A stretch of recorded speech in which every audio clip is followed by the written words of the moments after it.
안녕하세요. 빅머니의 범미란입니다. 올해 마무리 어떻게 하시겠어요? 사자성어로 해볼까요? 교수 신문에서 2001년부터 지금까지 매년 올해 사자성어를 꼽고 있습니다. 대한민국의 사회상을 담은 말을 올해 사자성어로 선정하는데요. 올해는 바로 이 말입니다. 임중도원.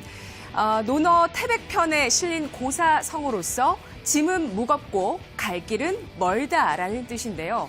문재인 정권 2년차, 현재 추진하고 있는 한반도의 평화 구상과 또 국내 각종 정책들이 뜻대로 이루어 나가기 위해서는 현재 아직은 해결해야 할 난제들이 많다라는 뜻에서 이 사자성어를 선정했다고 하는데요.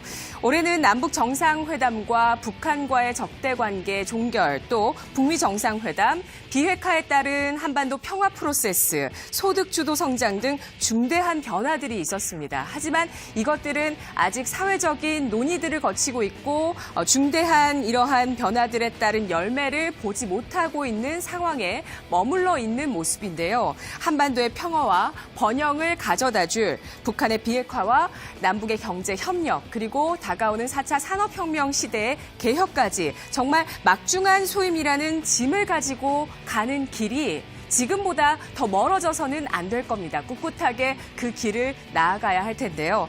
올해 증시를 표현하는 단어로 저는 이걸 꼽아봤습니다. 복잡다단. 일이 여러 가지로 얽히고 설켜 있거나 어수선해서 갈피를 잡기 어렵다라는 것이죠. 연초에 유동성 파티 후반부에 흠뻑 취해 있었습니다. 글로벌 주식시장에 많은 투자자들 낙관돈으로 가득 차 있었고 긍정과 확신의 심리가 퍼졌었는데요. 강세장 속에서 이 투자자들은 이 겹치고 섞여 있는 복잡한 사안들을 갑자기 맞닥뜨리게 되면서 올해 그 이후 여러 차례 패닉 장세를 연출하기도 했었는데요. 미국의 기준금리 인상과 미중 무역 전쟁, 이 두 가지가 핵심 이슈였고요. 이 사안들이 진행되면서 다양한 파생 이슈들이 나왔습니다. 그것이 확산되면서 경기에 대한 우려감으로 확대가 되었고요. 시장을 무너뜨렸습니다. 10년의 그 황소를 썩 물러나게 만들었고 갑자기 곰의 시대가 도래를 한 것이죠. 올해 중심 이슈가 이렇게 금리와 무역 전쟁 두 가지였는데요. 이 사안들이 진행되면서 악재들이 파생되면서 정말 더 갈피를 잡기 어려운 상황이었습니다. 예측 불가하고 불확실한 현재의 상황들 올해에서 내년으로 그대로 이어집니다. 어쩌면 우리가 사는 지금 현재 2020년을 앞두고 있는 지금 현재는 불확실성의 시대라고 정의할 수도 있겠는데요. 사피엔스, 호모데우스, 또 극한의 경험, 21세기를 위한 21가지 재현, 이러한 책들을 쓴 이스라엘의 역사학자 유발 하라리의 말을 들어보겠습니다. 2050년을 위해서 인류가 준비해야 하는 것이라고 칼럼을 썼다고 하는데요.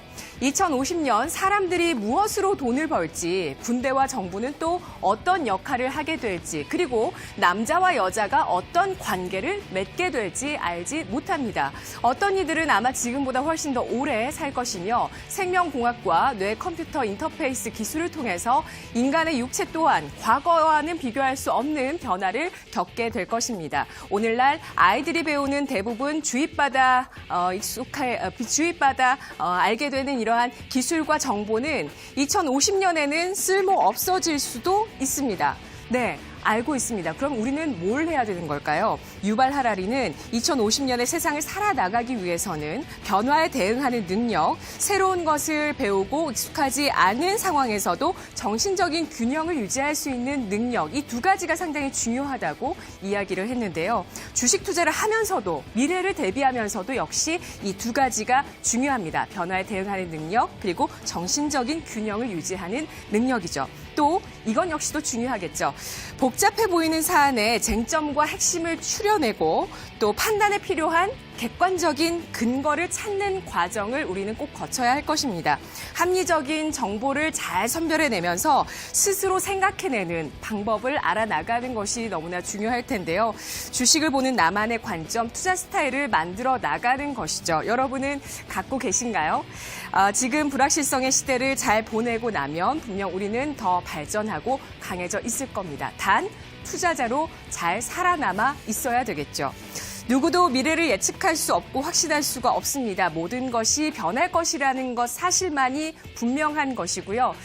내년을 바라보는 기업들의 입장에서도 현재 정부의 규제를 혁파해야 된다. 수명이 짧아지고 있는 이러한 기업들의 환경 속에서 적응하고 변화 속에서 진화하는 기업만이 그리고 그 사람만이 승자가 될 수 있다는 점 많은 이야기를 나오고 있습니다. 자, 지금 현재 우리는 이러한 자격증을 따고 있는지도 모르겠습니다. 다음 글 보시죠. 불마켓은 돈을 벌게 해주지만 베어마켓에서는 부자가 될 수 있다.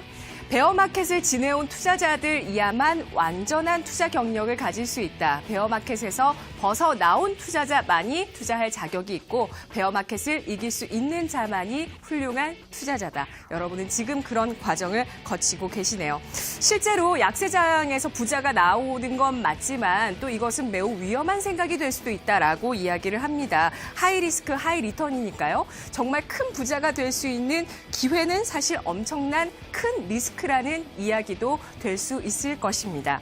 자, 여기서 더 떨어지더라도 향후 1년 후를 내다봤을 때 반드시 올라갈 것 같은 자산 뭐가 있다고 생각하십니까? 올해 정말 최악의 재테크의 한 해였다는데 그렇다면 1년 후 계속 최악으로 그대로 머물러 있을까요?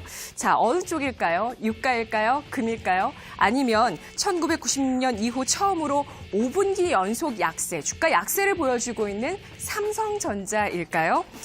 약세장에서 불을 내뿜으면서 황소의 기세를 보여주면서 아주 짱짱하게 버티는 그러한 종목들에서도 전략을 짜고 있습니다. 그러한 종목들 연초에 굉장히 또 좋은 시세 보여줄 수 있을까요? 자, 2018년의 마지막 유종의 미 함께 걷어보시죠. 이 시각 주요 경제 뉴스부터 보도록 하겠습니다. 오상혁 아나운서입니다.